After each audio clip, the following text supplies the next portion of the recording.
Inspiring interviews with today's top landlords. This is the Rental Income Podcast. And now, Dan Lane. Bryan, before we start talking about what you've done, let's take a step back and talk about what made you first get interested in buying rental properties. Definitely. I always wanted to make money on my own, kind of independently from my W-2 job. And as I started to research options of how can I do this, I came across real estate and how that is such a great vehicle to make extra side income independently from my W-2 and really become financially independent. And so from there, I started to read everything I could about real estate. And I started with probably the book that everyone starts with, which is Rich Dad, Poor Dad. Yep. By Robert Kiyosaki, and I started to attend a lot of local meetups, real estate meetups in the Chicagoland area, and I started to learn about house hacking, and that's really where it all began. That sounds like a great plan. You decide you want to start buying rental properties. You read Rich Dad, Poor Dad. You get all fired up that rental properties are easy and you're going to make all this money. Well, that's not exactly how everything worked out for Bryan. He bought a fourplex that had a lot of deferred maintenance, and it took him 3 years to turn the property around. 3 years later, he finally had the money to buy his second property, and he's just recently closed on his second property. So on the show today, we're going to talk about his first property and how he was able to turn things around and how that property has actually generated him enough money to help him buy his second property. Joining us on the show today is Bryan Bokowy. We'll take a really quick break to thank our sponsors. We'll come right back and we'll talk to Bryan. Whether you've been buying rental properties for years or you're looking to buy your very first rental property, the very first thing you want to do before you go out and find a great deal is to figure out your financing. The lender that I recommend is Chaley Ridge from Ridge Lending Group. She's a nationwide lender, and her specialty is helping investors finance rental properties. Chaley has a special limited time offer just for our listeners. She will pay for your appraisal up to $500 when you close a loan with her. Just mention you heard about this on the Rental Income Podcast. If you want more details or if you're ready to get started today, just go to ridgelendinggroup.com. That's RIDGE. lendinggroup.com, NMLS 42056. Bryan, we talked to some people on the podcast that want to just buy a couple of rental properties, and other people are more serious about it and they want to build a rental portfolio. You're more in the camp that you want to build a portfolio. Tell me about that. Absolutely. Yeah, I'd love to build a rental portfolio of buy and hold rental properties and, eventually leave my W-2 job and do real estate full time. I love it. Well, let's talk about what you've done so far. So you've got a couple of properties now. Tell me about what you have right now. So I currently house hack a 4-unit property in the Bridgeport neighborhood in Chicago. And I bought that in June of 2018. So when I bought this property, I didn't realize how much deferred maintenance was on this property. And it was for everything from the water heaters were 20 years old. We had heating units we had to replace. There's roofing issues, exterior drainage issues. And then on top of that, every single apartment needed to be updated cosmetically from cabinets, countertops in the kitchens, new appliances, flooring, I mean, you name it.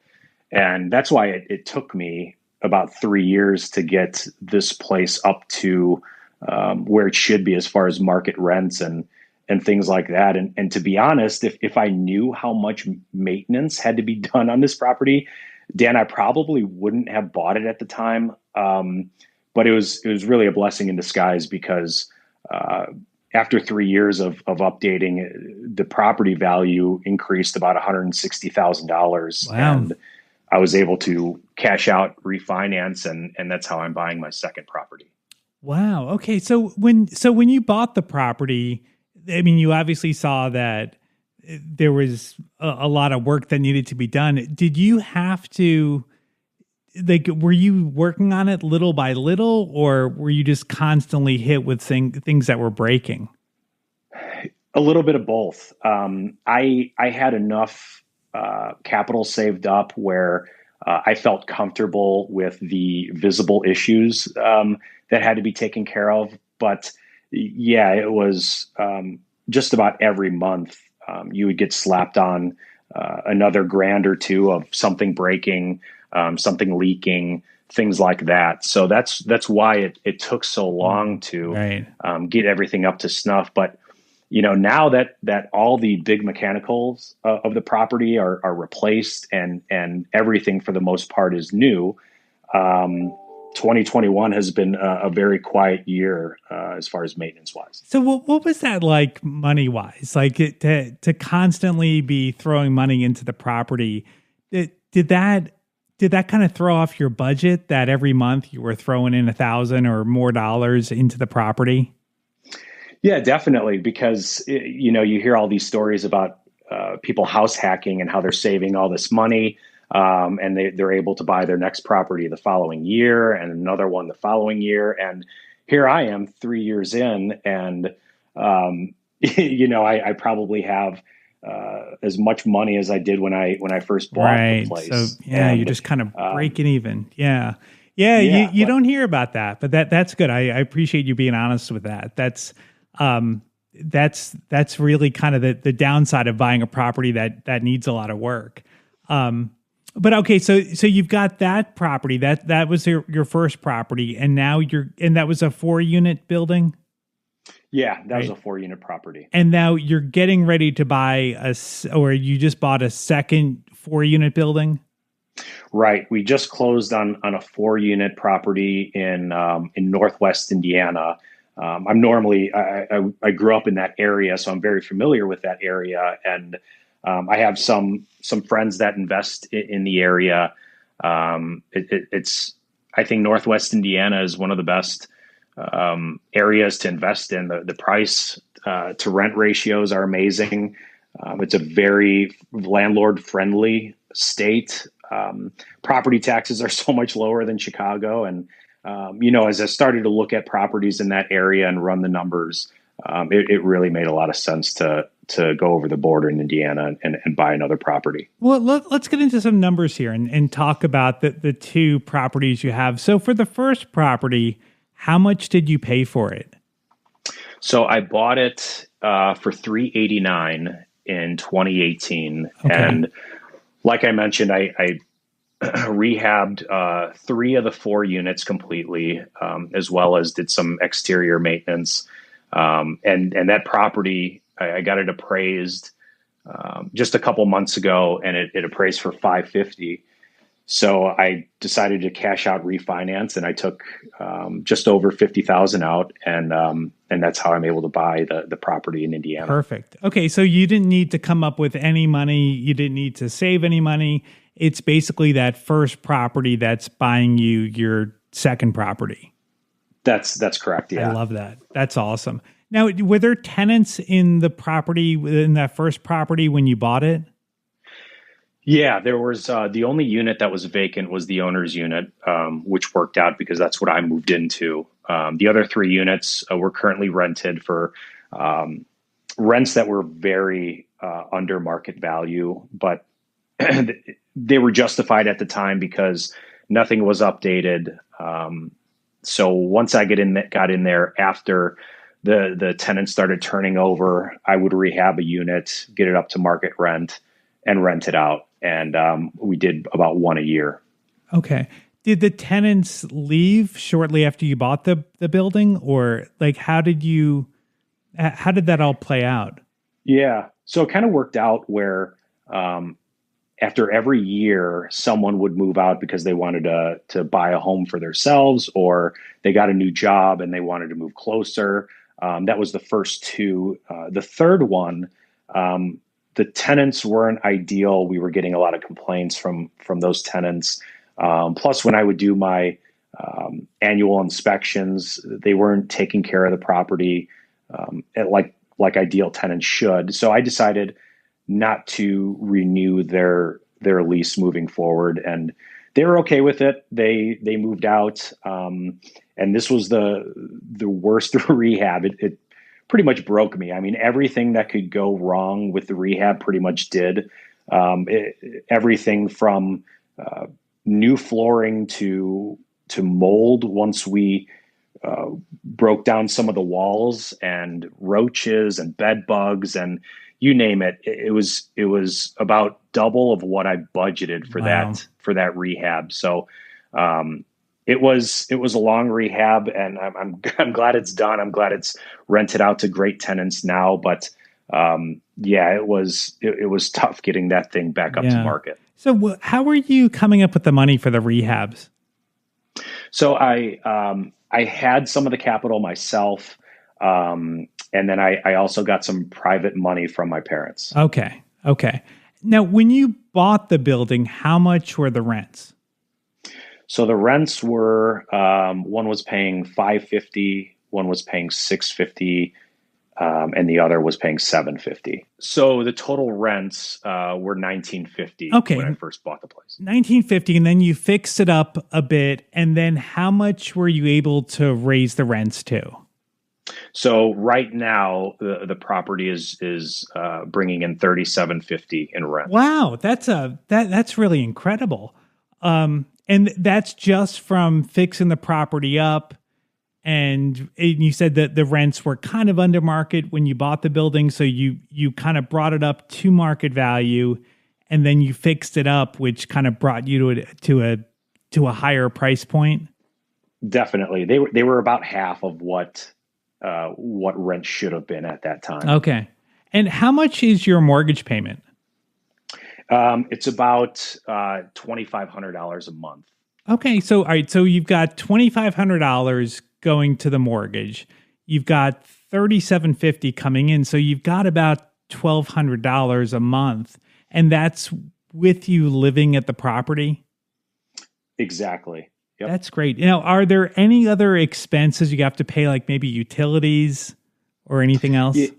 Yeah, I pay water, sewer, and garbage, which is about $200, and that's paid every other month. So every other month, it's about $400. Okay. And have you had much vacancy? No, that's one thing about being in Chicago. When a tenant moves out, I've been able to rent these things within 5 days. Okay. And I have so many people wanting the units. I think one thing is because they're updated, and everyone wants to live in a brand new place. But the other thing is this area has really turned around. We have a Mariano's that just came in. We have a Starbucks that just came in 2 blocks north of my property, and they're about to finish construction on an Amazon fulfillment center just 2 blocks south of me, and that's bringing an additional 250 jobs into the area. So a lot of people are starting to flood to this area. That's great. That's great. Okay, and then repair costs. Now that you've got everything remodeled and everything's brand new, do you have many repair expenses? No, they're little things that really I just take care of tenants. I have window AC units, so a couple months ago I had a repair guy come in and just install all the AC units. Take care of little things like that. It's really insignificant as far as cost goes, but nothing to what it was a few years ago as far as maintenance went. Okay. Okay. So you're living there free, and after everything, you're profiting. It sounds like about $1,000 a month. Exactly. Yeah. That's great. Okay. So now for phase 2, so you're moving to the new property that you just closed on. And when you rent out the unit that you're living in, I guess, like, how much do you think you can rent out your unit for? So my unit, I think a conservative rent would be about $1,400. So $5,150 total for the property. Okay. So you're going to profit about $2,400 a month. Exactly. After everything. That's great. Okay. So let's talk about the new building that you bought. How did you find this property? So I actually I'm friends with Ferris, who was previously featured on your podcast, and I reached out to him, and I'll tell you what, I think it's very important to have an investor friendly real estate agent, not only somebody that owns rental property, but also owns rental property in the place you want to buy. They can help you.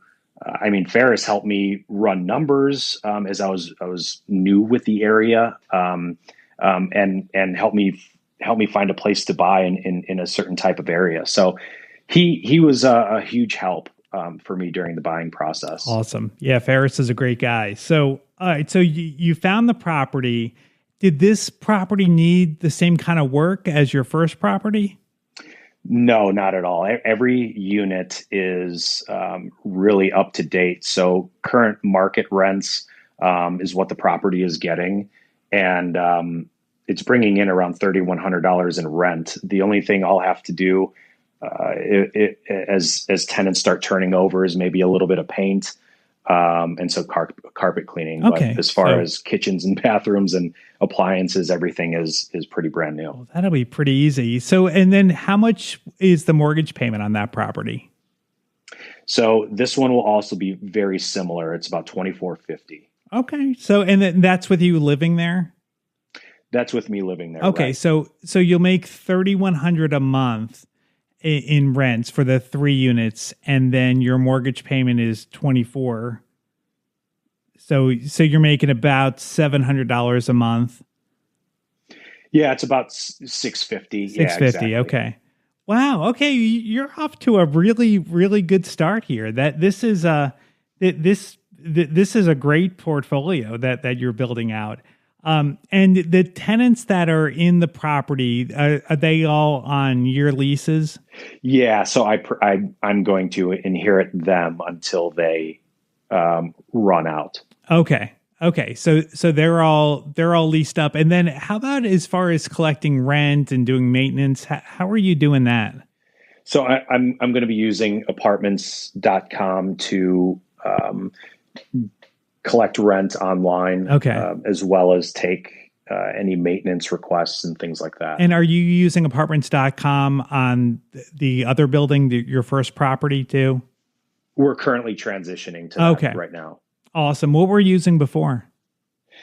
Just Venmo. Okay. And then I actually have one tenant that still pays with a check. Well, Bryan, you had a rough start. It took you 3 years to turn around that first rental, but it sounds like you're off and running with a great portfolio. I'm really excited to see where you take things from here. If anybody wants to reach out to Bryan, I've got his email address on the website.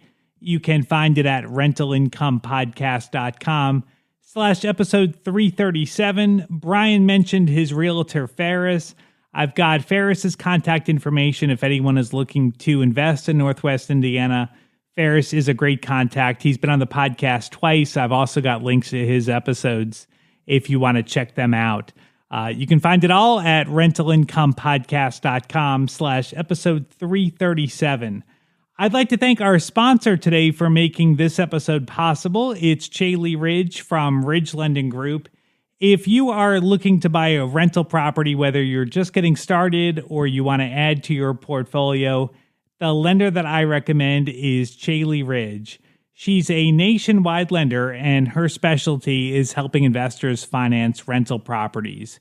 She has a special offer just for our listeners. If you mention Rental Income Podcast, she will pay for your appraisal up to $500. If you want to find out more or you want to set up a time to talk to Chaley personally, just go to ridgelendinggroup.com. That's RIDGE lendinggroup.com, NMLS 42056.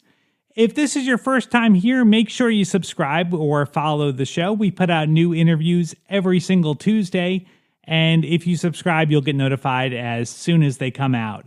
My name is Dan Lane, and this has been the Rental Income Podcast.